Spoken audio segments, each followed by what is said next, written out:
وأصحابه الطيبين الطاهرين وعلينا معهم وفيه برحمتك يا أرحم الراحمين. أما بعد. Sebelum dimulai dan tadi sudah dibuka dengan pembacaan ayat suci Al-Quran, kita lanjutkan dengan pembacaan salawat ya Bu, biar tambah semangat di pagi hari ini. Salawatnya lebih tepat adalah salawat tibbil qulub karena memang suasananya masih suasana pandemi. Baik. Allahumma salli ala sayyidina Muhammadin tibbil qulubi wa dawaiha wa afiyatil abdani wa shifaiha wa nuril absari wa diyaiha wa ala alihi wa sahbihi wa sallim. Allahumma salli ala sayyidina Muhammadin tibbil qulubi wa dawaiha wa afiyatil abdani wa shifaiha wa nuril absari wa diyaiha wa ala alihi wa sahbihi wa sallim. Allahumma salli ala sayyidina Muhammadin tibbil qulubi wa dawaiha wa afiyatil abdani wa shifaiha wa nuril absari wa diyaiha wa ala alihi wa sahbihi wa sallim. Al-Fatihah. أعوذ بالله من الشيطان الرجيم. بسم الله الرحمن الرحيم. الحمد لله رب العالمين الرحمن الرحيم مالك يوم الدين إياك نعبد وإياك نستعين اهدنا الصراط المستقيم صراط الذين أنعمت عليهم غير المغضوب عليهم ولا الضالين. آمين. Seorang ulama besar zaman ini, tapi beliau sudah wafat, yaitu Asy-Syaikh Wahbah Az-Zuhaili, yang punya kitab At-Tafsir Al-Munir, dan beliau juga punya kitab Al-Fiqh Al-Islami wa Adillatuh. Beliau pernah ditanya tentang khasiat salawat ini, yaitu salawat tibbiyah. Beliau mengatakan barang siapa yang membaca salawat tibbiyah 10 kali saja, 10 kali saja, tidak banyak-banyak. Silakan ambil sepedanya, diletakkan, kemudian dengan meletakkan tangannya fi sudri. Sudri itu pelipis. Taruh di sini, mungkin begini ya, mohon maaf, coba Pak. Aduh, sakit kepala, pusing gitu, barangkali mungkin gitu. Baca salawat tibbiyah tadi 10 kali dengan ikhlas, dengan khusyuk lillahi ta'ala, serius, maka kata beliau insya Allah itu bisa menjadi pengobat bagi penyakit yang sedang kita derita. Ya, dan beliau mengatakan itulah yang saya lakukan sehingga saya jarang berangkat ke dokter. Ya, dan kadang-kadang saya nggak butuh dengan obat yang diminum atau apa gitu. Kuncinya adalah apa? Baca salat tibbiyah tadi yang sama-sama kita baca, tangan diletakkan di pelipis, kemudian niatkan ikhlas lillahi ta'ala, ya, insya Allah maka akan menjadi obat bagi penyakit yang sedang kita derita. Wabil khusus untuk musim-musim belakangan yang pandemi ini belum juga turun, maka seyogianya bagi kita untuk memperbanyak salawat tibbiyah, karena insya Allah ini bisa menjadi wasilah bagi kita untuk dijaga oleh Allah Subhanahu wa Ta'ala dari berbagai macam penyakit, wabil khusus penyakit COVID-19, pandemi yang masih terus. Anaknya ya? Oh, kirain tikus. Subhanallah. Nah, kita belajar dari kucing bawa anaknya aja hari ini.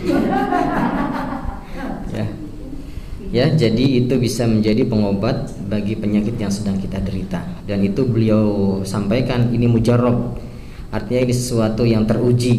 Banyak orang yang sakit kemudian nawaitu membaca sholawat tibbiyah tadi dan letakkan tangannya di pelipis, khusyuk, ikhlas karena Allah Subhanahu wa Ta'ala, maka Allah Subhanahu wa Ta'ala angkat penyakitnya dan sembuh. Amin ya rabbal alamin. Baik. Bismillahirrahmanirrahim. Alhamdulillahirabbil alamin. Wassalatu wassalamu ala asyrafil anbiya'i wal mursalin sayyidina wa maulana Muhammadin wa ala alihi wa ashabihi at-tayyibin at-tahirin wa alaina ma'ahum wa fihim bi rahmatika ya arhamar rahimin, amma ba'du. Para bapak, para ibu, para orang tua kami yang dimuliakan Allah Subhanahu wa Ta'ala, alhamdulillah atas segala kenikmatan Allah Subhanahu wa Ta'ala. Salawat dan salam tak lupa marilah kita selalu haturkan kepada junjungan Nabi besar kita Muhammad sallallahu alaihi wasallam. Alhamdulillah sampai hari ini kita masih diberikan kenikmatan oleh Allah Subhanahu wa Ta'ala. Tentunya nikmat iman dan Islam adalah puncaknya kenikmatan, karena dengan kenikmatan iman dan Islam Allah titipkan kepada kita kenikmatan ini, maka ini menjadi wasilah, ini menjadi modal utama bagi kita untuk menjalani kehidupan ini sesuai dengan apa yang diinginkan oleh Allah Subhanahu wa Ta'ala. MOU atau perjanjian yang ada antara kita dengan Allah Subhanahu wa Ta'ala di alam arwah sana, yang mana Allah Subhanahu wa Ta'ala menyampaikan kepada kita, alastu birabbikum, bukankah aku Tuhan kalian? Dan kita semuanya menjawab, qalu bala, betul ya Allah, engkau adalah Tuhan kami. Mari kita pertahankan. Dari semenjak kita lahir sampai kita melewati kehidupan ini, sampai kita meninggal, hendaknya MOU ini bisa kita pertahankan. Nah, selanjutnya setelah kita pertahankan, maka kita akan pertanggungjawabkan di hadapan Allah Subhanahu wa Ta'ala. Insya Allah bagi setiap hamba Allah Subhanahu wa Ta'ala yang ada dalam hatinya keimanan kepada Allah sekecil apapun, bahkan jika itu sebesar atau seberat biji dzarrah. Dzarrah itu molekul yang paling kecil, ya. Jika ada iman dalam hati kita sekecil apapun, bahkan jika sekecil itu, maka ini bisa menjadi wasilah untuk kita akan tetap mulia di hadapan Allah Subhanahu wa Ta'ala. Dan pada saatnya nanti kita akan dimasukkan oleh Allah Subhanahu wa Ta'ala ke dalam surganya. Amin ya rabbal. Walaupun mungkin karena banyak dosa, kesalahan, kekhilafan yang pernah kita lakukan di dunia, ya, mungkin kita akan disanksi dulu oleh Allah Subhanahu wa Ta'ala. Mungkin akan dicuci dulu, mungkin akan dibersihkan dulu. Tetapi jika ada iman kepada Allah Subhanahu wa Ta'ala, bahkan jika sekecil apapun, itu insya Allah akan tetap Allah berikan ampunannya dan akan dimasukkan dalam surga Allah Subhanahu wa Ta'ala. Amin ya rabbal alamin. Maka bersyukurlah kepada Allah dengan kenikmatan iman, kenikmatan Islam, kenikmatan bertakwa, taufik dan hidayah, ya, yang diberikan oleh Allah Subhanahu wa Ta'ala kepada kita. Dan sungguh ini adalah kenikmatan khusus dan tidak diberikan kecuali kepada orang-orang khusus saja. Ya, jumlah manusia seluruh dunia berapa? Berapa miliar? 7 miliar, 8 miliar? Ya, sekitar segitu, ya. Sekarang yang mendapatkan hidayah dari Allah berapa persen? 20%? 30%?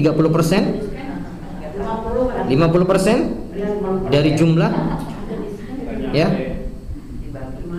Tapi intinya adalah bahwa Allah telah memilih kita untuk mendapatkan satu kenikmatan pilihan, kenikmatan khusus yang diberikan kepada orang khusus, dan insya Allah kita termasuk di antara hamba-hamba yang khusus tersebut. Maka sekali lagi, nikmat iman dan Islam adalah puncaknya kenikmatan. Mari kita bersyukur kepada Allah Subhanahu wa taala dengan menjaga keimanan, ketakwaan ini dengan sebenar-benarnya dan sebaik-baiknya, dan itu dengan cara kita tunduk, patuh, berbakti kepada Allah Subhanahu wa taala, melaksanakan perintah-perintahnya dan meninggalkan larangan-larangannya sepanjang waktu.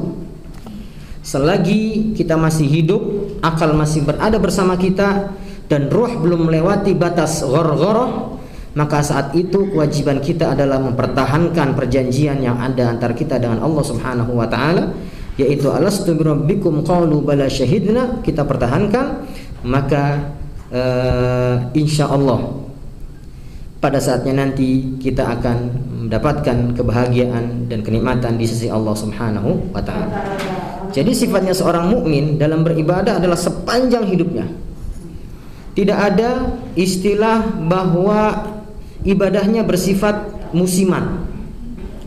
Beberapa hari yang lalu kita baru saja melewati Idul Fitr. Artinya adalah Idul Fitr atau Hari Raya Idul Fitri ini terjadi setelah kita melaksanakan kewajiban kita kepada Allah berupa apa? Puasa sebulan penuh. Bagi seorang yang beriman kepada Allah Subhanahu wa taala, ibadahnya tidak musiman. Ibadahnya tidak Ramadan saja. Ibadahnya bukan 10 terakhir dari bulan Ramadan saja. Ibadahnya bukan malam-malam ganjil saja. Ibadahnya bukan malam 27 Ramadan saja. Tetapi setiap saat, setiap waktu, setiap siangnya, setiap malamnya bagi seorang yang beriman kepada Allah adalah waktu untuk beribadah kepada Allah. Setiap malamnya adalah Lailatul Qadar bagi hamba Allah Subhanahu wa taala yang beriman dengan tulus kepada Allah Subhanahu wa taala. Ya. Jadi bagi seorang yang beriman kepada Allah dengan benar, maka dia pasti akan mendapatkan Lailatul Qadar bi'aini. Ya. Karena apa? Karena di hadapan dia semua malam adalah Lailatul Qadar. Maksudnya adalah apa? Maksudnya adalah dia setiap malam, setiap waktu akan beribadah dan beribadah kepada Allah Subhanahu wa taala tanpa mengenal batasan waktu, tanpa mengenal batasan tempat. Di mana dia masih hidup, akal masih berada bersama dia, maka dia akan tetap bertakwa kepada Allah Subhanahu wa taala. Mau dalam keadaan sendiri, mau dalam keadaan bersama jamaahnya, mau dalam keadaan senang, mau dalam keadaan susah, mau dalam keadaan kaya atau miskin, tidak ada batasan bagi orang yang beriman kepada Allah, maka dia akan tetap beribadah kepada Allah Subhanahu wa taala. Maka pertanyaannya adalah, barangkali yang muncul dalam benak saya adalah, madza ba'da Ramadan? Apa yang akan kita lakukan setelah Ramadan? Dan jawabannya adalah salah satunya seperti yang baru saja saya sampaikan tadi, bahwa bagi seorang yang beriman kepada Allah tidak ada batasan waktu. Bahwa pas hari ini saya ibadah, kemudian tidak. Pas Ramadan semangat, setelahnya tidak. Pas malam-malam ganjil ibadahnya semangat, setelah itu tidak. 10 terakhir dari bulan Ramadan ibadahnya semangat, setelah itu tidak. No. Justru spirit yang kita dapatkan ketika di dalam bulan Ramadan itu harus kita terapkan setelah kita keluar dari bulan Ramadan. Ya enggak? Jadi sampai kemudian semangatnya ketika ada musim-musim aja, sehingga kemudian ibadah kita bersifat musiman. Jangan sampai seperti itu. Ya, jadi kita harus terus beribadah kepada Allah Subhanahu wa taala selagi badan masih sehat, selagi masih ruh bersama kita, akal masih bersama kita, ahkam taklifiyah atau kita masih mukallaf, maka pada saat itu kita harus terus melaksanakan ibadah kepada Allah Subhanahu wa taala. Karena apa? Karena bagi seorang yang beriman kepada Allah, antara zahir dan batinnya sama. Ya. Apa yang tampak dari dirinya sama dengan ada yang dalam hatinya. Apa yang dia ucapkan itulah yang ada dalam hatinya. Apa yang dia fikirkan itu pula yang dia ucapkan dan yang ada dalam hatinya. Ya, itu ciri orang yang beriman kepada Allah dengan benar. Sehingga kemudian apa? Ketika dipraktekkan dalam kehidupan nyata, jasmaninya terlihat dia sedang berdiri, takbir Allahu Akbar, menghadap kiblat, hatinya pun begitu.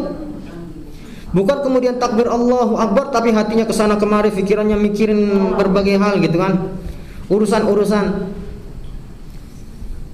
Ya, jadi seorang yang beriman kepada Allah Subhanahu wa taala, mukmin hakiki, dia akan menselaraskan antara zahir dengan batin, antara tampilannya, ya, tampilannya dengan hati.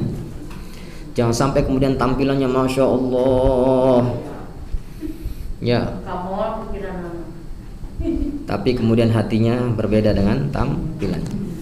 Ini maka spirit Ramadan, di mana kita ketika di bulan Ramadan, Masya Allah, waktu diatur, pandangan dijaga, telinga dijaga, lidah omongannya diatur, aktivitas tangan dan kaki betul-betul dijaga, ya, hati pun bahkan juga dijaga.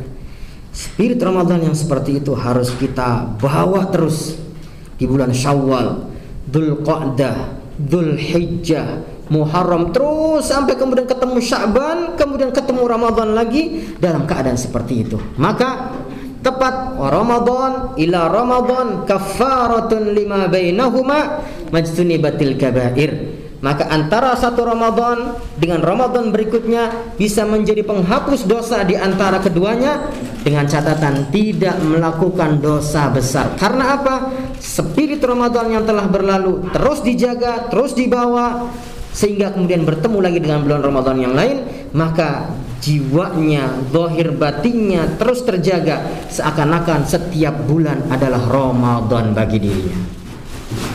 Nah, itu harusnya begitu. Jangan sampai kemudian setelah Ramadan kemudian takbir Allahu Akbar, Allahu Akbar, senang. Hari keduanya sudah mulai berubah, hari ketiganya sudah kebiasaan yang lama mulai diulang lagi, hari keempat terus, oh ternyata spirit Ramadan yang harusnya dibawa ternyata luntur begitu saja.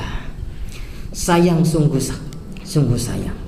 Yang seperti ini khawatir masuk dalam kategori kam min shaimin laisa lahu min siyamihi illal ju' wal 'atsh. Berapa banyak orang yang ngakunya puasa tapi ternyata yang dia dapatkan dari puasa itu hanya apa? Lapar dan dahaga saja. Kam min qaimin laisa lahu min qiyamihi illa as-sahar wat ta'ab. Banyak orang yang ngakunya qiyamul lail, i'tikaf sepanjang malam bulan Ramadan, tapi spirit i'tikaf di malam Ramadan tidak dibawa ketika masuki bulan berikutnya, maka khawatir dia akan masuk dalam kategori atau dalam golongan yang disebutkan oleh Rasulullah dalam hadis ini. Banyak orang yang ngaku qiyamul lail, tapi qiyamul lail yang dia dapatkan hanya apa? Hanya capek dan begadang saja. Maka harus selalu ingat, ya Allah, jam segini kalau bulan Ramadan kebiasaan saya baca Al-Quran. Saya pengen ibadah saya diterima oleh Allah Ramadannya, saya mau baca Quran dulu. Mungkin ketika bulan Ramadan bisa sampai dalam sekali duduk 1 juz, 2 juz, bahkan 3 juz. Ya minimal di luar bulan Ramadan ya 3-4 lembar, jangan sampai ditinggal. Saya termasuk mungkin lalai mungkin. Ketika bulan Ramadan, Masya Allah, sekali duduk bisa 2-3 juz, ya sehari bisa 5 juz, ya sehari bisa 7 juz, gitu kan. Tapi ketika keluar dari bulan Ramadan, ada aja memang godaan, ada yang ganggu. Kata syaitannya, cepat-cepat siap-siap itu, berangkat ke apa tuh, ada tugas, ada saja. Nah inilah yang harus kita pertahankan, harus dipertahankan, sehingga kemudian apa yang dikatakan oleh para ulama bahwa tanda-tanda diterimanya amal ibadah itu dilihat setelahnya. Kita harus yakin bahwa urusan diterima atau tidaknya amal ibadah seseorang itu tergantung, itu adalah urusan Allah. Kita sholat, kita puasa, zakat, puasa, haji, kita nggak pernah tahu bahwa amalan kita diterima atau tidak oleh Allah, karena itu urusan Allah. Wabil khusus puasa atau ibadah shaum, Allah Subhanahu wa taala berfirman dalam hadis qudsi, berfirman dalam hadis qudsi, "As-shaumu li wa ana ajzi bih." Urusan puasa itu urusan aku, dan aku sendiri nanti akan menilai puasa di antara kalian. Kelihatan bibirnya retak-retak karena memang lagi puasa, nggak minum. Kelihatan badannya lemas karena nggak makan, karena puasa. Tetapi belum tentu. Pandangan bisa mengelabui, telinga juga begitu, lidah juga bisa begitu. Ya, sehingga Allah yang Maha Tahu yang akan menilai. Oh, subhanallah, kata Allah, wah, ya hambaku yang ini bagus. Dia nggak makan, dia nggak minum, pandangannya pun terjaga, telinganya terjaga, lidahnya tidak mengucapkan kata-kata yang akan bisa merusak pahala puasa, tangan dan kakinya dia pakai untuk hal yang bermanfaat. Aku beri nilai sempurna. Ada lagi satu lagi, dia nggak makan, dia nggak minum. Oh, hambaku puasa, nggak makan, nggak minum, tapi sayang matanya masih jelalatan kesana kemari, lidahnya masih terkadang tidak bisa dijaga, sehingga kemudian terucaplah kata-kata yang tidak baik. Kata Allah, aku pun lebih tahu dengan kualitas ibadah dia. Allah pun akan berikan nilai. Ya, diterima atau tidaknya amalan seorang urusan Allah Subhanahu wa ta'ala. Kewajiban kita melaksanakan perintah Allah dengan sebaik-baiknya, dengan melengkapi syarat dan rukunnya dan adabnya. Ya, tetapi pun begitu kita akan bisa melihat indikator atau tanda bahwa ibadah tersebut diterima atau tidak adalah setelahnya. Jadi saat kita berpuasa, qiyamul lail, baca Quran di bulan Ramadan, itu semangat tuh. Kita nggak pernah tahu bahwa puasa kita kemarin diterima atau tidak oleh Allah. Itu urusan Allah. Bahkan urusan surga neraka urusan Allah. Allah Maha Kuasa untuk memasukkan hambanya yang ahli ibadah ke dalam surga, sebagaimana Allah Maha Kuasa untuk memasukkan hambanya yang ahli maksiat ke dalam neraka. Tapi pun sebaliknya Allah Maha Kuasa. Andai Allah akan memasukkan hambanya yang ahli ibadah ke dalam neraka, Allah Maha Kuasa. Sebaliknya, ketika Allah akan memasukkan ahli neraka ke dalam, misalkan ahli maksiat dalam surga, Allah pun Maha Kuasa. Allah Maha Kuasa. Tetapi di sana ada indikator, di sana ada tanda-tanda bahwa oh, ibadah dia ketika Ramadan diterima atau tidak. Lihat setelahnya. Kalau dia masih bisa istiqomah, ya tadi seperti yang saya contohkan. Kalau di bulan Ramadan jadwal waktunya sudah terjadwal, sudah diatur demikian rupa. Jam sekian bangun, jam sekian masak untuk sahur, kemudian sahur jam sekian tahajud, jam sekian sholat subuh, setelah sholat subuh wirid, zikir, baca Quran sampai jam sekian, sampai terbitnya matahari. Kemudian jam sekian bersih-bersih rumah, menyapu, kemudian ini dan ini, kemudian menjelang zuhur sudah siap dengan wudunya. Datang waktu zuhur, Allahu Akbar sudah dalam keadaan berwudu. Kemudian setelah selesai adzan langsung salat sunnah, kemudian salat berjamaah terus, baca Quran lagi terus, terjadwal. Nah, jika kebiasaan seperti ini bisa kemudian dikopi pada hari-hari setelahnya, setelah bulan Ramadan, nah ini tandanya insya Allah ibadahnya diterima oleh Allah Subhanahu wa ta'ala. Suara adzan lebih dia sukai daripada suara yang lainnya. Ya. Lantunan ayat Al-Quran lebih manis di lidahnya daripada suara dangdutan. Ini tanda bahwa ibadah Ramadan yang diterima oleh Allah Subhanahu wa ta'ala. Amin ya rabbal alamin. Antara yang dia ucapkan dengan yang dalam hatinya sama. Artinya di situ ada muncul amanah, jujur. Dan itu adalah salah satu ciri utama seorang yang beriman kepada Allah Subhanahu wa ta'ala. Dalam hal ini Al-Imam Abdullah bin Alwi Al-Haddad, beliau menyampaikan dalam kitabnya Risalatul Muawanah wal Mudaharah wal Mu'azarah lirraghibina minal mu'minina fi suluki tariqil akhirah. Beliau mengatakan faslun wa 'alaika ya akhi bi islahi sariratika hatta tasira khairan min alaniyatika salihah. Beliau mewanti-wanti, perhatikan, kata Imam Abdullah bin Alwi Al-Haddad, wahai saudaraku, berusahalah kamu untuk memperbaiki batinmu, hatimu dan hendaknya batinmu harus lebih baik daripada tampilanmu, zahirmu. Ya, orang kalau hatinya baik, hatinya bersih, ya, insya Allah kata-kata yang muncul dari lidahnya itu pasti baik. Karena apa? Karena disebutkan dalam satu syair begini, innal kalama la fil fuadi wa innama ju'ilal lisanu 'alal fuadi dalila. Sesungguhnya hakikat ucapan itu dalam hati. Hanya saja lidah ini diciptakan untuk menerjemahkan apa yang ada dalam hati. Kalau orang biasa mengucapkan ya Allah dengan kata-kata baik, nasihat yang baik, seharusnya hatinya pun begitu. Seharusnya ketika yang tampak itu baik, maka hatinya pun harusnya baik. Karena apa? Karena lidah itu diciptakan sebagai penerjemah bagi hati. Ya.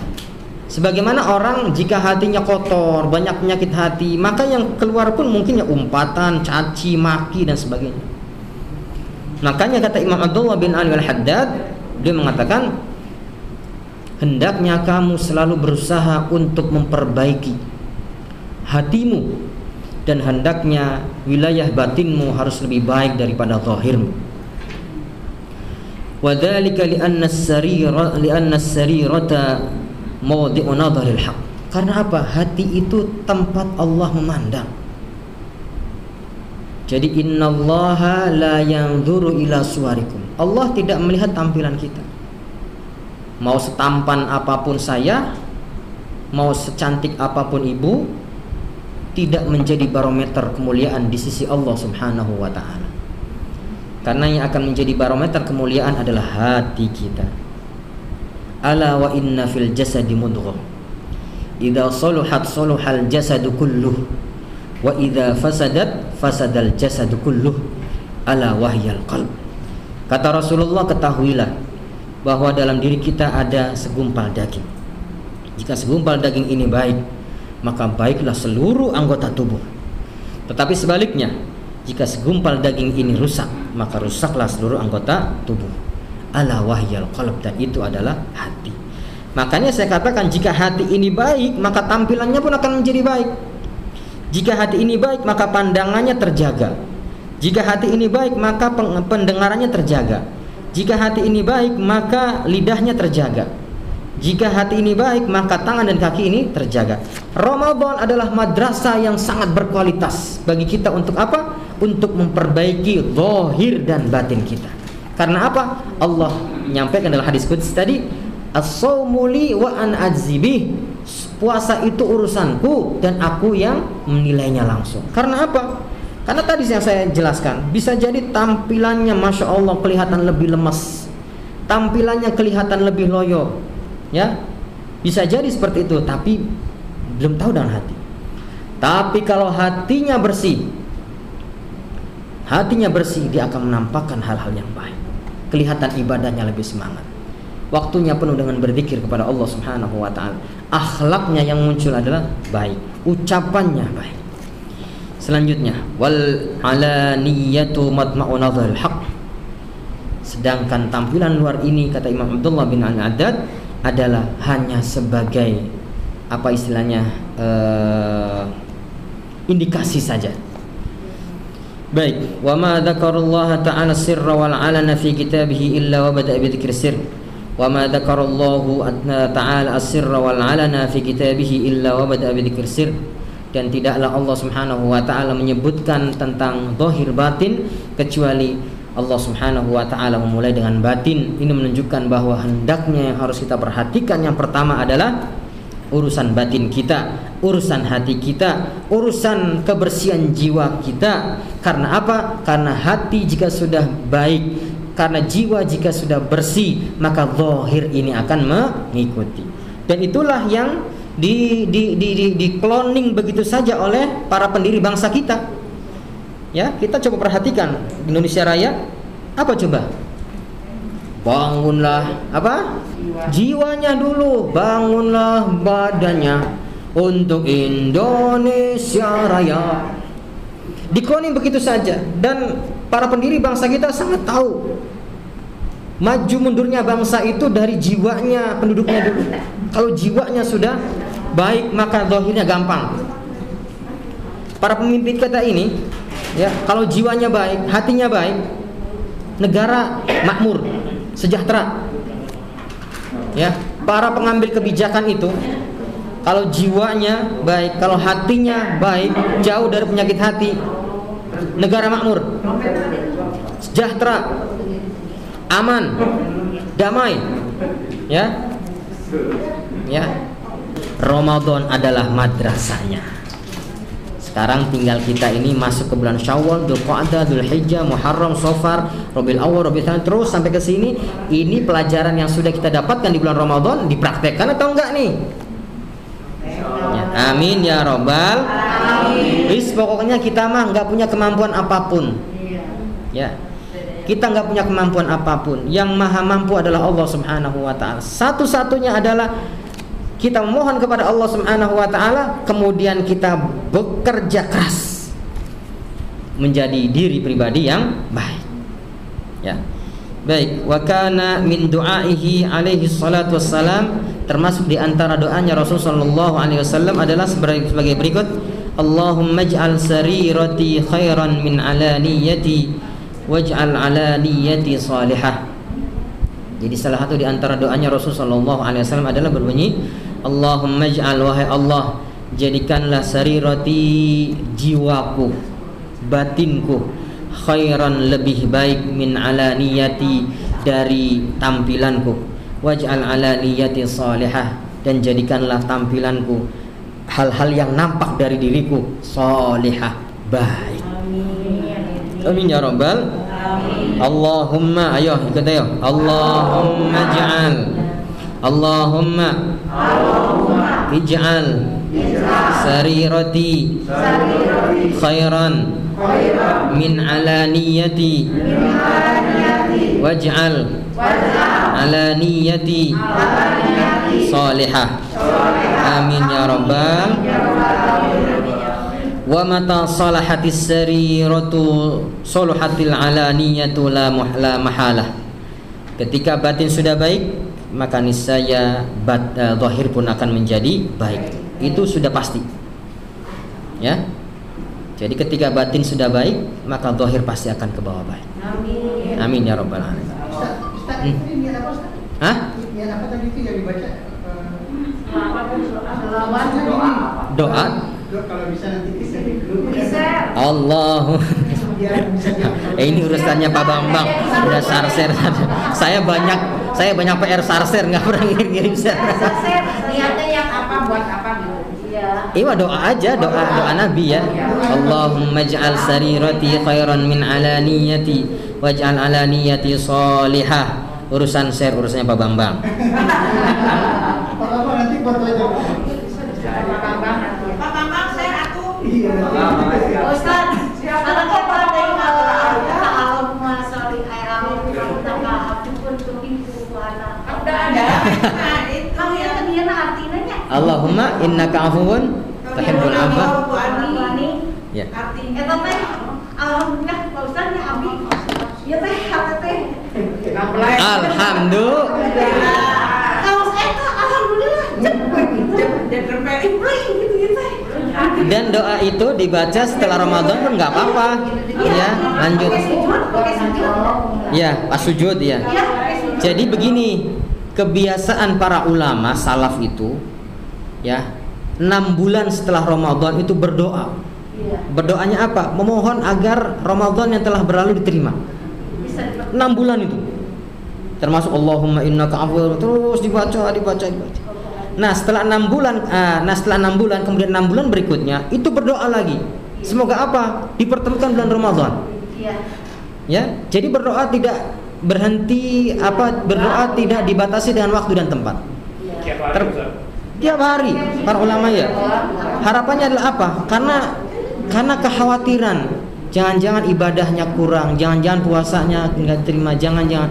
Memang urusan diterima atau tidak urusan Allah, tetapi kita kan terus mohon kepada Allah agar diterima ibadah tersebut oleh Allah Subhanahu wa taala. Nah, kebiasaan ulama salaf, bukan kebiasaan kita. kebiasaan ulama salah itu 6 bulan setelah Ramadan itu doa terus, ya Allah mohon diterima, mohon diterima. Allahumma taqabbal minna salatana wa siyamana wa qiyamana wa ruku'ana wa sujudana wa takhashu'ana wa dhar'ana wa tamtaksuna ya Allah ya rabbal alamin. Karena apa? 1 Ramadan jika diterima itu sudah menjadi modal sangat besar sekali, ya, untuk kemudian kedepannya akan menjadi lebih baik. Ya, oke. Lanjut, fa inna adh-dhahira abadan yakunu tabi'an lil batini salahan wa fasada. Karena sesungguhnya zahir, tampakan yang terlihat ini, saya melihat bagaimana bapak, bagaimana ibu, bagaimana aktivitasnya bapak, aktivitas ibu, bagaimana pandangan, bagaimana pendengaran, bagaimana lidah, bagaimana tangan, bagaimana kaki. Ini kan zahir. Itu kata beliau yakunu tabi'an lil batin, selamanya selalu mengikuti batin. Salahan wa fasada. Ketika batin baik, maka akan baik. Ketika batin tidak baik, maka akan tidak baik. Ya, jika rusak tetap akan rusak. Jika baik, baik.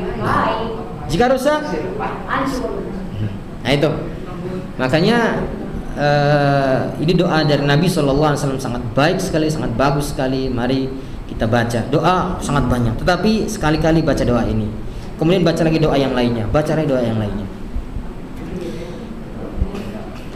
Qala Rasulullah sallallahu alaihi wasallam, ini hadis seperti yang tadi saya sebutkan, inna fil jasad mudghah idza salahat salahal jasadu salaha biha sairul jasad wa idza fasadat fasada biha sairul jasad ala wahyal qalb. Dalam hati kita itu ada segumpal daging. Jika segumpal daging ini baik, maka baiklah seluruh anggota tubuh kita. Jika rusak, maka rusaklah seluruh anggota tubuh kita. Ini bisa ditafsirkan dalam 2 hal. Bisa ditafsirkan secara zahir, bisa ditafsirkan juga secara batin. Ditafsirkan secara zahir begini. Jadi kata para ulama bahwa dalam diri kita ini, mungkin saya pernah sampaikan ini berkali-kali ini, sering ini, bahwa dalam diri kita itu ada satu organ tubuh yang tugasnya adalah memompa darah. Ya, tugasnya memompa darah. Kalau pompanya ini normal, maka sirkulasi darah akan menjadi normal, lancar. Jauh dari tensi tinggi ataupun juga rendah. Jauh dari darah tinggi maupun darah rendah. Karena apa? Yang memompanya mompa terus. Kalau ininya baik, sirkulasi baik. Sebaliknya, kalau ininya nggak normal, nggak baik, maka akan berdampak kepada sirkulasinya. Yang seharusnya misal dalam 1 menit harus 80 kali. Karena ini udah rusak, udah dol, terlalu cepat gitu kan, sehingga bisa sampai 200, maka perputaran darah pun akan ngebut, ya, akan ngebut, maka timbullah penyakit yang disebut dengan darah tinggi. Atau ininya terlalu lambat, yang seharusnya misalkan 80 dalam 1 menit, ini cuma 60 atau 50, akhirnya kemudian perputaran darah pun menjadi lambat. Maka kemudian apa? Timbullah penyakit. Penyakitnya apa? Darah rendah. Ini penafsiran secara zahir, ya. Jadi dalam anggota tubuh kita itu ada segumpal organ tubuh yang tugasnya memompa darah. Jika ini normal, maka sirkulasi darah menjadi normal. Kalau sirkulasi darah itu normal, maka badan sehat. Tapi sebaliknya, jika tidak normal, maka sirkulasi darah tidak normal, maka akan menimbulkan penyakit. Darah tinggi, setelah darah tinggi naik kelas menjadi hipertensi, setelah hipertensi naik menjadi penyakit lah, begitulah. Allahumma jauhkan. Ya, doa itu kalau susah-susah Bu, pakai bahasa Indonesia. Allahumma minta kaya. Allahumma apa lagi? Boleh. Allahumma minta sehat. Apa sih bahasa Arabnya? Ya Allah saya pengen sehat. Ya kalau nggak tahu Allahumma minta sehat kan bisa. Ya. Nah itu secara dhahir.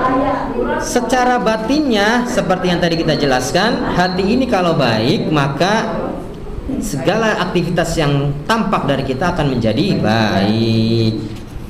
Baik, wa'lam dan ketahuilah anna man idda'a anna lahu sariratan amiratan, wa kana qad jarraba ala niyatahu bi tarki ta'at adh-dhahira fa huwa mudda'in kadzdzab. Barang siapa yang ngaku hatinya bersih, kata Al-Imam Abdullah bin Ali Al-Haddad,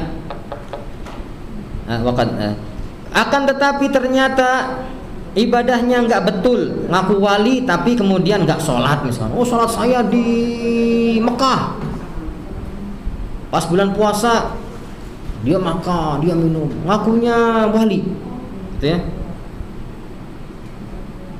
Maka kata beliau, fahuwa mudda'in kadzdzab, dia itu adalah pembohong. Karena apa? Sekali lagi, urusan ini pasti nyambung ke zahir. Urusan hati nyambung ke zahir. Urusan batin nyambung ke zahir. Kalau batinnya baik, maka baik.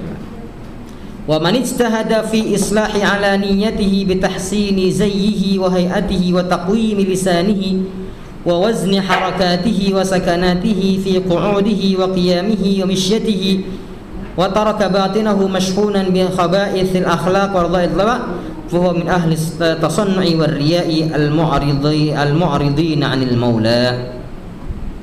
ومن استهاد, barang siapa yang berusaha fi islahi alaniyatihi, dengan memperbaiki tampilannya, bitahsini zayyihi, dengan memperbagus bajunya, wa hayatihi, dan hay'ah, bentuknya, wa taqwimi lisanihi, dan menjaga lidahnya, wa wazni harakatihi, dan juga gerak-geriknya, wa sakanatihi, dan juga diamnya, fi qu'udihi, ketika dia duduk, wa qiyamihi, ketika dia berdiri, wa misyatihi, ketika dia berjalan, wa taraka batinahu, tetapi sayang dia meninggalkan batinnya, mashhunan, penuh bi khaba'ith, dengan penyakit hati, atau bi khaba'ithil akhlaq, dengan akhlak-akhlak yang buruk, wa radha'ilit tiba, dan tabiat-tabiat yang palsu, yang jelek, fahuwa min ahli tasannu, itu orang yang membikin-bikin, membuat-buat, waria, dan dia orang yang riya. Kelihatan masya Allah pakaiannya imamah gede, pakai serban, jubah, tasbih di tangan, kalau ngomong masya Allah khair gitu ya, tapi hatinya ternyata rusak. Semua ini tampilan agar orang-orang menghadap ke dia nanti ketika ada sumbangan ke dia, ya, yang Allah Maha tahu kan, ya, sana kemari menasehati, masya Allah, tapi sayangnya hatinya, semua yang dia lakukan tujuannya adalah untuk misalkan memupuk harta benda, untuk mendapatkan jabatan, pangkat, dan juga mendapatkan kemuliaan di hadapan manusia. Kata Imam Abdullah bin Ali Al-Haddad, fahuwa min ahli tasannu, ini buang bikin-bikin itu, waria, dan orang yang ahli riya. Riya itu al-amal li ajli an-nas, atau al-amal li ajli ghairillah. Saat seorang melakukan sebuah amalan tujuannya bukan karena Allah, itu adalah riya.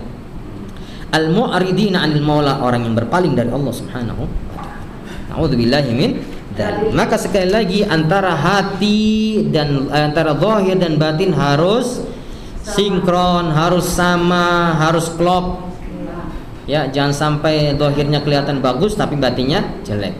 Yang tadi yang saya ceritakan, kalau update status, kalau dia nge-share berita, masya Allah isinya nasihat, ya seakan-akan surga di tangannya, tapi kemudian ternyata digrebek sama suaminya lagi selingkuh sama orang lain, mah itu naudzubillahi min dzalik. Fa iyyaka, hati-hati ini, fa iyyaka, kata Imam Abdul Haddad, ya akhi, wahai saudaraku, antastura syai'an, kamu menutupi sesuatu, law dhahara linnasi, jika muncul di permukaan dan diketahui oleh manusia, kunta tastahi min duhurihi hayaan, ya, niscaya jika muncul maka itu akan menjadikanmu malu, yunshi'u min khafil istiqbah. Maka kata Imam Abdul Haddad, jangan sekali-kali antara zahir kita dengan batin kita berbeda. Ya, jangan sekali-kali menyimpan sesuatu yang jika muncul itu akan kamu kamu akan menjadi malu. Maksudnya adalah apa? Yang seperti ini harus dibuang. Yang seperti ini harus dibuang. Dibersihkan. Penyakit hati dibuang. Bersihkan, sucikan. Sehingga kemudian apa? Sehingga kemudian terjadi kesinkronan antara zahir dan batin kita. Subhanallah, sebetulnya semua adalah karena kasih sayang Allah ya. Semuanya karena kasih sayang Allah. Kita nggak bisa bayangkan, dan semua ini karena Allah yang menutupi. Nggak bisa dibayangkan kalau Allah buka hijabnya, kemudian Allah setiap di antara kita bisa melihat bagaimana dalamannya. Subhanallah, bisa kelihatan aibnya, bisa kelihatan keburukannya, bisa kelihatan penyakit hatinya. Semuanya karena kasih sayang Allah, rahmat Allah. Maka bersyukurlah kepada Allah Subhanahu wa ta'ala. Berterima kasihlah kepada Allah. Karena nggak bisa bayangkan kalau misalkan Allah bukakan hijab yang menutupi saya, ibu akan melihat bagaimana aib saya. Wah, penyakit hati ngumpul di situ, berbagai keburukan di situ, kejelekan di situ. Naudzubillah. Dan Allah sengaja tutupi itu. Maksudnya adalah Allah ingin berikan kesempatan kepada kita. So, kalau Allah mau, kata Allah, Allah angkat tiraimu sedikit, kelihatanlah aib di hadapan orang lain, kejelekanmu akan terlihat. Tetapi sengaja aku tutupi. Agar apa? Allah berikan kesempatan kepada kamu. Sok cepat bertobat. Cepat bertobat. Tapi di akhirat nanti nggak ada lagi istilah hijab. Semuanya akan dibuka oleh Allah Subhanahu wa ta'ala. Ya.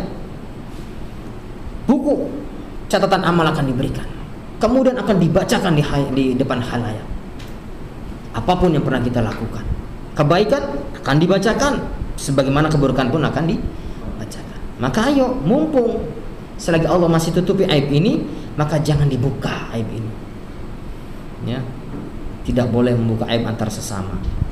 Urusan aibnya dia, biarkan. Kalau misalkan kita tahu aib seseorang, biarkan urusannya dia. Kalau mau tegur, tegurlah dengan cara yang baik agar dia bertobat. Tapi kalau kemudian membuka aibnya ke sana kemari, lebih-lebih naudzubillah jika itu beritanya hoak, kita akan bertanggungjawabkan di hadapan Allah Subhanahu wa ta'ala. Qala ba'dul 'arifin la yakunu sufiyyu sufiyan hatta yakuna bihaitsu latifa bi jami'i ma fi batinihi ala tibqin fi suqi mastahya min dhuhuri syai'in minhu. Disebutkan oleh orang-orang ahli tasawuf, orang arifin, orang-orang yang memiliki derajat yang tinggi di hadapan Allah, bahwasanya tidaklah seorang sufi dikatakan sufi, seorang wali dikatakan wali, ya, sampai kemudian jika semua yang dia miliki, zahirnya maupun batinnya, dikumpulkan, ditaruh di atas satu nampan, kemudian dipajang di hadapan orang, dia tidak malu, nah itu baru sufi yang benar. Artinya adalah apa? Yang ditampakkan, yang dipajang berarti kebaikan semua. Dan hendaknya kita seperti itu. Tapi kalau misalkan kita masih merasa bahwa andai apa yang ada dalam hati saya dikeluarkan semuanya, apa yang ada dalam batin saya dikeluarkan semuanya, ditaruh di atas nampan, kemudian diedarkan di hadapan orang, kita malu, berarti ada apa-apanya di hati kita. Berarti hati kita masih ada apa-apanya. Berarti di situ masih ada penyakit hati, di situ masih ada keburukan, di situ masih ada hawa nafsu yang bercokol, di situ masih ada tempat-tempat di mana setan juga bercokol. Jadi caranya adalah ya harus berusaha maksimal agar memperbaiki hati ini. Dengan cara bagaimana? Banyak bertobat. Rasul Shallallahu Alaihi Wasallam tidaklah duduk di suatu majelis kecuali ketika bangun beliau beristighfar minimal 70 kali. Ada lagi periwayatan mengatakan bahwa setiap hari Rasulullah istighfar 100 kali. Padahal Rasulullah punya dosa enggak? Enggak. Rasulullah maksum. Tapi kenapa kok masih istighfar? Ya, ini memberikan pelajaran kepada umatnya. Nabi saja yang maksum, yang terjaga, tidak ternodai, tidak ada kesalahan dan dosa, tetap beristighfar, maka kita sebagai umatnya tentu harus lebih istighfar lagi. Ya. Karena apa? Karena jika memang ada dari tingkah laku kita, dari pandangan dan ucapan kita, itu ternyata ada dosa dan kesalahan, maka dengan beristighfar, maka insya Allah itu akan menghapuskan. Wa atbi'is sayyi'atal hasanata tamhuha, dan ikutilah keburukan itu dengan kebaikan, niscaya itu akan menghapuskan. Setiap saat banyak-banyak lagi istighfar. istighfar. Man lazimal istighfar ja'alallahu min kulli hammin faraja wa min kulli dhiqin makhraja warzaqahu min haitsu la yahtasib. Barang siapa yang istiqamah beristighfar, maka niscaya Allah Subhanahu wa taala ja'alallahu min kulli hammin faraja. Setiap kesusahan, kegalauan, ya, niscaya Allah Subhanahu wa taala akan berikan faraj, keluasan, kelapangan. Wa min kulli dhiqin makhraja. Dan dari setiap kesempitan, maka Allah Subhanahu wa taala akan berikan jalan keluar. Warzaqahu min haitsu la yahtasib. Dan niscaya Allah Subhanahu wa taala akan berikan rezeki yang tidak terduga-duga. Kuncinya adalah istighfar. Fa illam taqdir, maka jika kamu tidak mampu, antaj'al, kamu menjadikan sarirataka, batinmu, khairan, lebih baik, min alaniyatika, dari tampilan zahirmu, fala aqalla min an tusawwiya bainahuma, maka jangan sampai minimal, kata beliau Al-Imam Al-Haddad, jika kita belum mampu untuk menjadikan batin kita lebih baik daripada zahir kita, maka minimal sama, batinnya dan zahirnya sama, seimbang. Fayakunu imtithaluka li amrillahi wajtinabuka li nahyihi wa ta'dhimuka li hurmatihi musara'atuka fi mardatihi fil khala'i wal mala'i ala haddin sawa. Kata beliau, maka dengan begitu, saat kamu melaksanakan perintah Allah dan kamu meninggalkan larangan Allah, saat kamu betul-betul berusaha untuk meninggalkan larangan Allah dan hal-hal yang yang tidak disukai oleh Allah Subhanahu wa taala, dalam keadaan zahir, batin, dalam keadaan sendiri maupun dalam keadaan banyak orang, itu sama. Jadi ketika sendiri ya beristighfar, ketika banyak orang istighfar, ketika sendiri ingat Allah, ketika banyak orang ingat Allah. Wa hadhihi awwalu qadamin yad'uha al-'abdu fi tariqil ma'rifah al-khassah fa'lam dzalik. Dan ini adalah salah satu langkah nyata bagi seorang jika ingin menjadi baik di hadapan Allah, adalah berusaha untuk menjadikan antara zahir dan batinnya harus sama, seimbang, baik, ya. Maka jika kita bisa pertahankan itu, ini langkah-langkah kita akan menjadi lebih mudah, lebih ringan untuk lebih dekat dengan Allah Subhanahu wa taala. Selanjutnya, hal yang tidak kalah pentingnya adalah untuk bisa menunjang apa yang tadi sudah disampaikan adalah mengatur waktu. Karena dengan mengatur waktu, kapan saya ibadah, kapan saya sholat, kapan saya masak, kapan saya terus terjaga waktunya, terprogram, maka tidak akan ada celah untuk kemudian masuknya kegiatan lain yang tidak bermanfaat. Ya, yang penting jangan sampai dalam jadwal waktunya jam 6 misalkan jam 6 menyapu rumah, kemudian jam 6 jam 7 lingkungan sekitar halaman, jam 8 masak, jam 9 ke tetangga, jam 10 ngobrolin tetangga yang lain, jam 11. Ya, jangan saya begitu.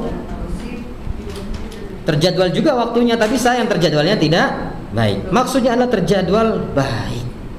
Makanya Imam Abdullah bin Al-Haddad menegaskan itu.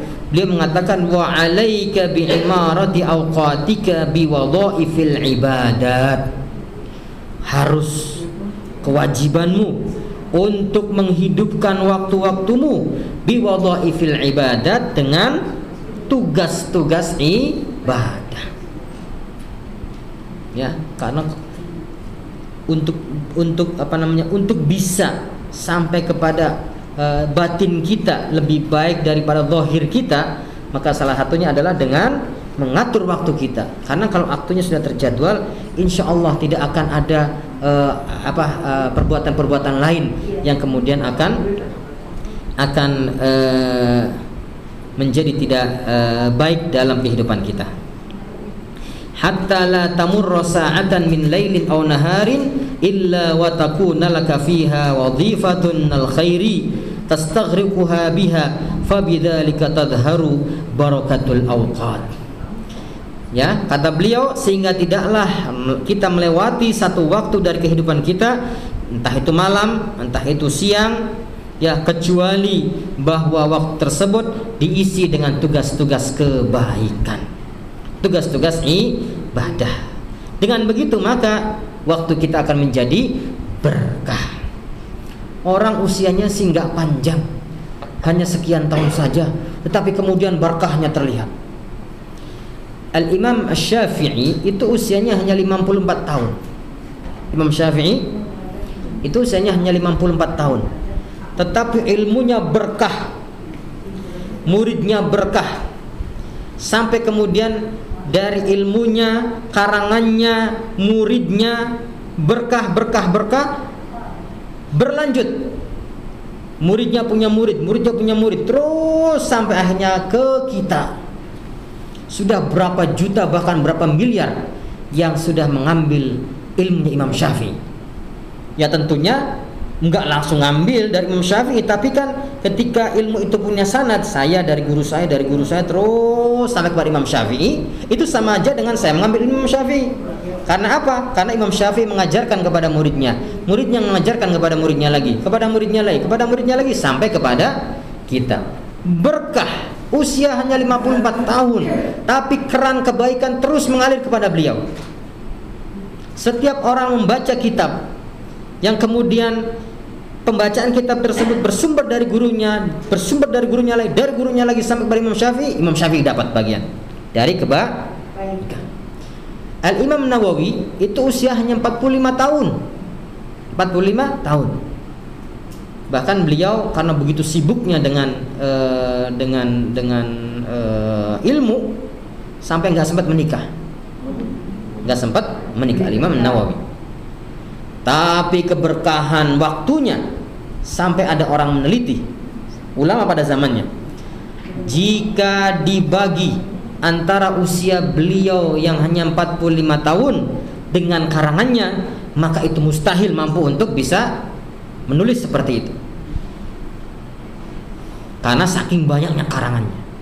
Padahal hidup beliau bukan hanya mengarang, tetapi juga beliau mengajar, beliau juga berdakwah, ya, belum aktivitas yang lainnya. Tapi karena waktu tersebut berkah, maka waktu yang sedikit seakan-akan menjadi waktu yang begitu panjang. Ya. Usianya hanya sekian tahun, hanya sebentar, tapi kemudian kebaikannya bisa menular kepada yang lain. Salah satunya adalah dengan mengatur waktu kita, dan tidak ada satu waktu kecuali dengan kebaikan. Al-Imam Ali Zainal Abidin dalam satu malam wiridannya itu sholat sunnahnya 1000 rakaat. Pertanyaannya, mungkin enggak? Kalau bagi kita kayaknya mustahil ya. Aduh, orang terawih ketika diberikan pilihan buat 3 apa 11, milihnya 11 kok. Ini enggak? Sebelumnya nanya dulu yang 11, yang 23. Halo jamaah. Halo bro, 11 apa 3? Halo bro, 23 apa 11 nih? Mesti 11. Ini di Pusdai rakaat pertama sampai 8 jos masih sekian saf. Giliran assalamualaikum rakaat 8 sisanya. Padahal masya Allah Pak Bu, ya Pak Bu, wiridannya orang zaman dahulu, para ulama itu, Al-Imam Ali Zainal Abidin, itu wiridan sholatnya. Berarti kan selain dari wiridan sholat ada lagi wiridan yang lain. Itu 1000 rakaat. Sekarang kalau misalkan dari mulai habis Isya jam berapa? Isya jam 8 lah ya, sampai menjelang subuh jam 4. Itu berapa jam? 9, 10, 11, 12, 1, 2, 3, 4, 8 jam. 1000 dibagi 8 jam. Berarti kira-kira berapa? Ya segitulah. Nggak pakai hitung saja. Artinya adalah ketika waktu tersebut berkah, maka Allah Maha Kuasa untuk kemudian memanjangkan waktu itu. Walaupun secara zahir segitu. Ya. Sayyidina Utsman itu witirnya cuma 1 rakaat. Cuma 1 rakaat witirnya. Tetapi sekali berdiri itu Al-Qur'an bacanya. Hatam. Ada satu ulama dalam satu malam bisa hatam 3 kali. Itu bukan hanya itu amalan beliau semalam. Ya membaca Al-Quran, ya mendatangi istrinya, itu kan ya sholat, tapi masih bisa hatam 3 hataman dalam satu malam. Kalau menurut kita, saya aja ya juz yang hafal itu minimal 1/4 jam. Ya, 1/4 jam. Artinya kalau 1/4 jam 30 berarti 8 jam lah ya. 8 jam kita hatam. Tapi kan dipotong sholat, mungkin makan, lapar gitu kan. Itu pun sudah ngos-ngosan. Tapi sekali lagi jika waktu tersebut berkah, maka isinya semuanya dengan kebaikan. Isinya adalah kebaikan-kebaikan. Amin ya rabbal alamin. Ya itu. Saya contohkan saja Imam Ali Zainal Abidin. Ada yang ulama, ada yang wiridannya setiap malam 500 rakaat. Ada yang 100 rakaat. Ada yang 3 rakaat. Lumayan lah saya 3 rakaat. Witir 3 rakaat. Kadang-kadang kalau lagi malaikatnya datang deket gitu kan 9 lah atau 11 gitu. Kadang-kadang ya kalau capek tidur. Untungnya qiyamul lail itu hukumnya sunnah bukan wajib. Bagi Nabi salat malam itu hukumnya wajib. Untungnya qiyamul lail itu hukumnya sunnah bagi kita. Nabi awal tarawih itu kan sendiri. Walaupun di masjid ya, sendiri beliau. Semalam, 2 malam sampai 3 malam beliau salat tarawih. Salat qiyamul lail ya, di malam bulan Ramadan tadi. Itu 3 hari berturut-turut di masjid. Hari keempat, ketika para sahabat sudah mulai banyak di masjid, melakukan seperti yang dilakukan oleh Rasulullah SAW, malam keempat Rasulullah malah nggak datang ke masjid, salatnya di rumah. Esok harinya ditanya oleh sahabat, ya Rasulullah, kami mencari engkau tadi malam nggak ketemu. Biasanya kami melihat engkau melaksanakan salat seperti itu. Tadi malam kami nggak lihat. Apa jawaban Rasulullah SAW? Sengaja saya itu nggak melaksanakannya di masjid pada malam keempat dan seterusnya. Karena apa? Karena saya khawatir bahwa itu nanti akan diwajibkan. Ayo, kalau tarawihnya 20 diwajibkan, berat. Sholat 5 waktu aja, subuh kesiangan, ada itu. Duhur kerepotan, apalagi asar di perjalanan, maghrib kecapean, isya ketiduran. Ya, makanya ayo semampu kita, sebisa kita, kita mengatur waktu kita, menjadwal waktu kita sehingga tidak ada celah bagi waktu kita yang kosong. Karena apa? Karena kalau waktu itu kosong tidak diisi dengan aktivitas, maka yang muncul aktivitasnya adalah kegiatan-kegiatan yang tidak baik, tidak manfaat. Ya, gitu ya Bu. Baik, fabidzalika tadhharu barakatul awqat, maka dengan itu keberkahan waktu akan terlihat. Wa tahsulu faidatul umr, dan juga akan didapatkan manfaat faedah dari umur. Wa yadumul iqbal 'ala Allah, dan dengan begitu maka setiap saat, setiap waktu kita akan terus menghadap Allah Subhanahu wa taala. wa yanbaghi an taj'ala lima tata'atahu min al-'adati kal akli wasyurbi was-sa'i lil ma'ashi awqatan takhussu. Intinya adalah jadilah sebuah waktu khusus yang kemudian sudah terjadwal, sudah diatur sedemikian rupa sehingga kita tinggal mengisi saja waktu-waktu tersebut. Dan Ramadan, subhanallah, kita telah melakukan itu. Ya Bu, seperti yang saya katakan tadi, jam berapa kita bangun, jam berapa kita qiyamul lail, jam berapa sahur, jam berapa kita subuh, kemudian dilanjutkan dengan baca Al-Quran dan berzikir kepada Allah, sholat duhanya lanjut, istirahat sebentar menjelang duhur, kemudian baca Quran lagi, istirahat atau melakukan aktivitas yang lain bermanfaat, waktu asar dan seterusnya, maghrib, menjelang maghrib, kemudian sampai isya, terus tarawih terus, dan itu telah subhanallah, waktu Ramadan telah terjadwal dengan baik. Maka ayo, kebiasaan yang sudah baik di bulan Ramadan itu, yuk kita lanjutkan di bulan berikutnya. Tanda sekali lagi bahwa ibadah yang telah kita lakukan diterima oleh Allah Subhanahu wa taala adalah apa yang terjadi setelah ibadah tersebut. Ma ba'da Ramadan, madza ba'da Ramadan, apa yang terjadi setelah Ramadan. Jika setelah Ramadan kita menjadi diri pribadi yang lebih baik, hubungan kita dengan Allah, hubungan kita dengan sesama menjadi baik, maka tanda bahwa ibadah Ramadan kita diterima oleh Allah Subhanahu wa taala. Tapi sebaliknya, jika setelah Ramadan kebiasaan kita sebelum Ramadan diulang lagi, dilakukan lagi, maka itu sebuah pertanda bahwa jangan-jangan kita khawatir, kita takut ibadah Ramadan kita tidak diterima oleh Allah Subhanahu wa taala. Oleh karena itu, para ulama pun selalu berdoa dan berdoa dan berdoa agar ibadah Ramadan diterima oleh Allah Subhanahu wa taala. Itu saja barangkali yang bisa kami sampaikan pada kesempatan kali ini. Terima kasih atas segala perhatiannya, mohon maaf atas segala kekurangannya. Masih ada berapa saat jika sampai 10.45 boleh jawab. Boleh. Sampai biasa jam. Sejam? Udah 1 jam setengah udah.